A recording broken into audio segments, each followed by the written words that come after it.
Hello everyone, Wise Gamer here, and today I'm interviewing Daniel, who just recently worked with another developer, Sebastion, on Infection, a game for Ludum Dare 29. Ludum Dare is a contest where you can compete as an individual or as a team to make a game based on one common theme. The trick is that you only have 48 hours as an individual or 72 hours as a team to complete the game. So this time the theme was under the surface, and Daniel and Sebastian definitely hit that on the head. Their game Infection basically puts you inside of a man's body, going under the surface of the skin and fighting off these infections. So without further ado, let's go ahead and introduce Daniel then, if you want to say hi and kind of talk about how you got involved with indie gaming and then how you got involved with Ludum Dare in general and specifically with Infection. Hi there.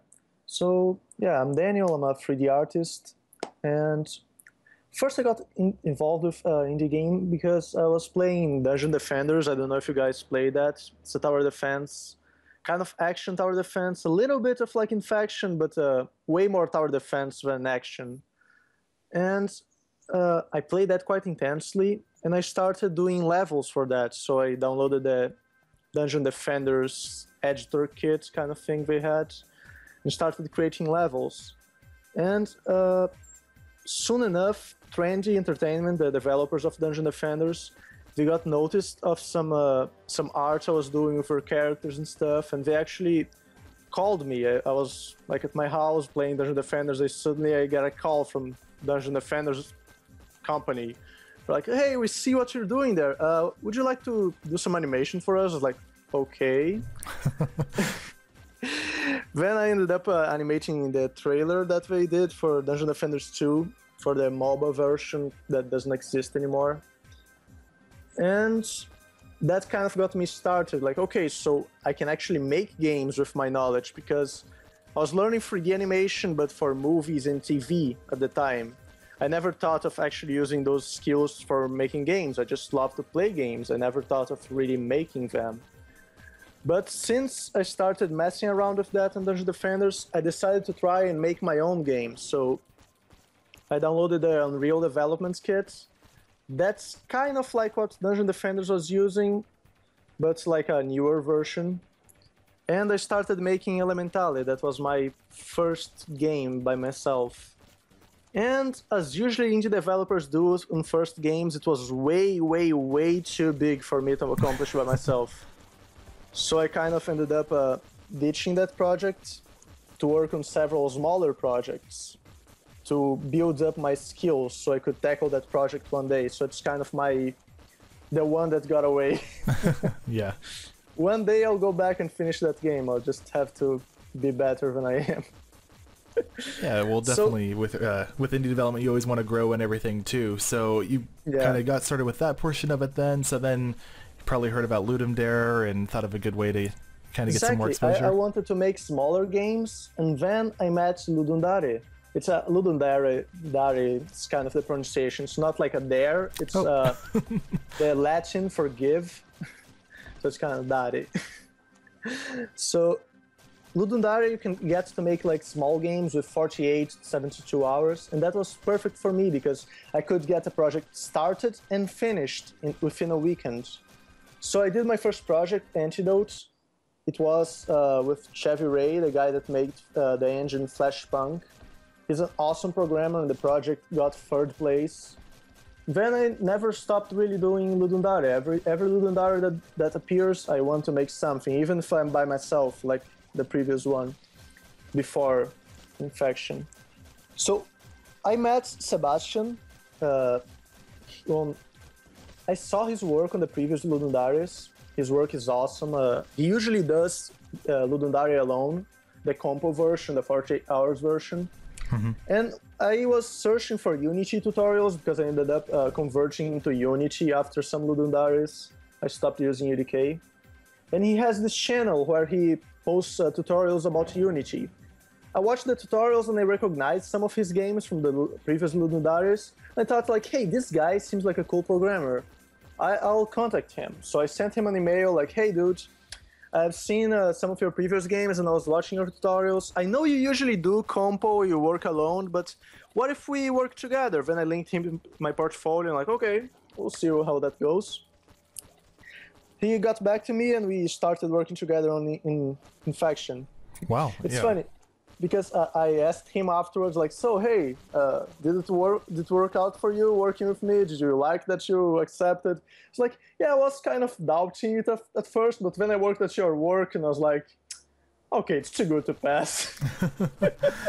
Yeah, definitely. We have a link to Daniel's portfolio down in the description, and he has a really nice portfolio, actually. Like he said, he's started with some short films and things like that, but there's also other Ludum Dare games, as well as just other animations that he's done in there, too. And Daniel, one of the things that I really wanted to talk to you about, too, is you're going to be the first like artist, modeler, rigger, animator that I've talked to that's kind of done all of that. Last week I actually talked to someone that was part of the artist, and he did a lot of 8-bit art and spreadsheets and pixel art and things like that. But I've never really met someone that is so well versed in doing all of it.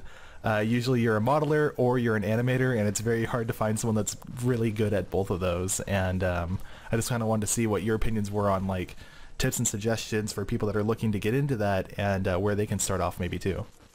Yeah, it's really not easy to kind of do everything. The thing is, when you only study one thing, you're like a specialist at that thing. You'll only practice that thing and you'll get like the best ever at that thing. And I started doing that with animation. I was just studying animation, but I actually like doing all that stuff. So on one side, it's good that you only study one part of the process. But on the other side, there are the generalists like me that do everything. I can basically make a game by myself, like I've made in the past. Some of my games I programmed, I did the art, rigging, texture, animation, and I can do that. But I know I can't compete with someone that has really specialized in one of those things, you know? Mm-hmm. So for one side it's good, for another side it's not so good that I keep on doing all that stuff. I should specialize in one thing. But I'm doing a series of tutorials now, because most of the stuff I do is, at least on modeling and texturing, on these game jams, are stuff that are really fast to do. I have lots of techniques I've picked from working on previous game jams, and I do things as quick as I can, but keeping with a certain level of quality. So I started a video tutorial series about that kind of art that's not really complex art, but good enough for game jams. I think you're gonna link that afterwards. Yes, that'll be down in the description as well as Sebastian's YouTube videos, where he does all the Unity tutorials as well, which I think I've actually subscribed to him in the past, which is kind of funny too, so. But yeah, it seems like it's a lot of work, but when you see me explaining it and analyzing it, you'll see that it's actually achievable, it's actually possible. I'm not doing super complex rigs, I'm not doing like 20 models from scratch. What I'm doing is like doing a bunch of models, like 6 or 7 models, and modifying those models so they'll look different, but they'll basically be the same thing, so I'll cut time in development. If you look at the enemies in Infection, the Ludum Dare game, they're all the same mesh. They have their arms and legs in the same place, so I only had to rig them once. I only had to animate them once. But I have like 15 different enemies. But they're just one enemy if you on characters, if you stop to think about it, if you analyze it. Yeah, I think that's really great, actually. I didn't really realize when I was playing the game that they were even in that same character. It really takes it away from that, so it's nice to see kind of the behind the scenes, which we're going to have some of that playing too, and some of your time lapses that you did for the artwork and everything too, as we do the interview here. So yeah, it'll be really nice looking at all of that too, and just kind of keeping in mind that there's definitely some time-saving skills involved that'll help you manage your projects when you're doing a game jam like this. So speaking, to teach that. Yeah, definitely. So speaking of the game a little bit then, so what are some of the features that you guys are really excited about that are in the game that you were able to do for the game jam that you didn't have to cut off? That I didn't have to cut off. We had to cut off a lot of stuff. Yeah, I can tell you that. Yeah, that's something that I talked about last week with a different group of developers that did it at the same 72-hour competition here. But outside of the things that you cut off, though, what were some of the things that you're really excited about that are in the game? Because there's really a complete game in here. A lot of the other Ludum Dare games that I've played, I mean, they're good games, but you could tell that it was definitely something that was very short to the point, like very simplistic, where you guys have a lot in here for the 72 hours. So I'm really happy that we got the art to the level that it is. I'm really happy that we got the level 2 in there, because on the end of the first day, with like 4 hours left to make the game, there was no level 2. And if you get to level 2 now, you'll see that level 2 is way more beautiful than level 1 is. So it's kind of funny, because you play the game and you see level 1 and you're like, whoa, this is really well done. These guys really outdid themselves. You keep playing and then like, okay, level 1 ended. Is there another level? It must look like the same thing. Then you get to level 2 and you're like, whoa, how did they make this? yeah, that's... I was watching some people playing like on live streams, and watching their reaction when they reach level 2 is just funny, because you're not expecting it. You're like, how did they make all of this? Yeah. When you told me that there was only 2 people working on the project, you reached out to me via email. I checked out the link and I was like, oh, okay, wow, this is a really cool game. It's probably had 4 or 5 people working on it or something like that. And to find out that it was really 1 programmer, 1 graphic artist, and that's it. And I was just like, wow, this is amazing. It's me and Sebastian. Yeah, so we did start talking then about, and then you had Kevin MacLeod for the music, right? Kevin and Scythus? We got music from the internet, so we listed them there, like, because we got the music from that website, and these guys made it. But we didn't really work with them. Oh, okay. Just listed the music because it's their music. Okay, sure. So, so we started touching on it then. So what are some of all the features that you had to cut out completely? So every time you do a game jam, we always get over ambitious and want all these different features, and then we have to start cutting back and get into our scope of 72 hours. We really need to get a complete game in here. So what were some of the things that you guys cut out, maybe on the art side of things, and then also on Sebastian's side of things, that you weren't able to put into the final game that you submitted? Well, first thing is that we were hoping to have like 7 levels at least. Wow. And bosses. Yeah, when we did our first brainstorm, we really got excited with this idea. So we started to put all this stuff down that we would never have the time to complete in 72 hours. And we cut it back later, but it was all written down and really cool. Like, we wanted to have different types of levels. What you're playing there in the game is only one of the types of levels we wanted to make. So like, you have 2 doors, enemies come from one door to the other. The idea was going to be that enemies go from one door to the other, we go to the next level, we go to another from the other, and then they get where they wanted to go. That's actually to some organ or microorganism that they want to infect. And then you have to protect that thing. Instead of preventing them from going to the door, they would try to attack this thing and you have to protect it. So you wouldn't just get rid of enemies by them getting to a certain point. They would still be there and they would mob that thing. So it wouldn't be as easy because you could get overwhelmed quite easily. That was a really cool thing that I wanted to have, and we couldn't really have the time to do it. Another thing were the bosses. Like, after that, we would fight a boss that would have like special boss attacks and stuff. It wouldn't really be like tower defense, this one level. Just be you get into a part of the body and this boss is there and you have to vanquish this boss. That would be the end of the game. But we didn't get around to doing all that. Yeah, no, I mean, I understand, it's one of those things you have to cut down, and again, for the amount of things that you were able to put into this game, even the fact that you got to a 2nd level was just amazing to me. I've played a few other, like I said, Ludum Dare games, and they were really just one level with like almost like a tile set, not even like an actual level design. It was just tile set instead, or like a top-down 2D game, not even a 3D game and stuff like that too. So the fact that you're able to get the character in here with the amount of enemies, and you have 3 different towers, and you have the upgrade screen, and everything's just beautiful. It runs smoothly. It doesn't drop frames or anything for me when I was playing it. It's just crazy to me the amount of work you were able to do. Well, we actually had some problem with frames because we were using a lot of particles and point lights.